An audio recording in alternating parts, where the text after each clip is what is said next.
Today we're going to change the chain and bar on a Stihl MS180 chainsaw. Make sure the chain is free before starting. Use a 90mm hex socket spanner to loosen the two nuts that hold on the sprocket cover on the side of the machine.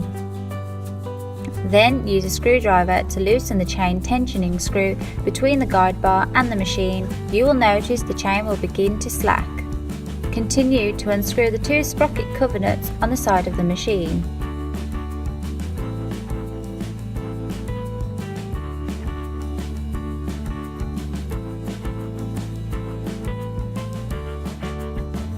This will allow you to remove the casing, completely freeing the chain and bar.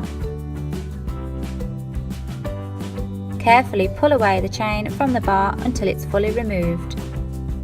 Make sure the bar and chain are compatible with each other and the machine before fitting. When placing the chain onto the guide bar, make sure that the cutting edge, highlighted in red, is facing away from the body of the machine on the top edge of the guide bar. This means that the cutting edge should be facing in the direction of the blade's rotation.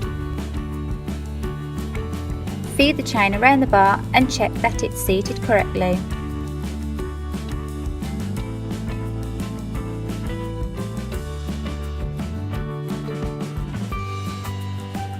Make sure the chain moves in a smooth motion and it doesn't snag. Place the chain around the chain sprocket. Make sure the two screws are seated in between the chain bar. Place the casing back on and hand screw on the two nuts.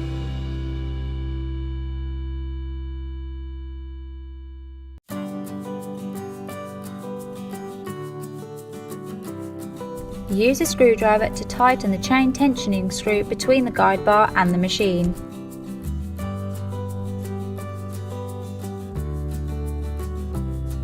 Once together, make sure the chain is moving smoothly and it isn't too tight and doesn't have excessive slack. That's how you change the chain and bar on the Stihl MS180. All the parts and tools needed for this task are listed in the description below. Please like, share and subscribe if you found this video helpful.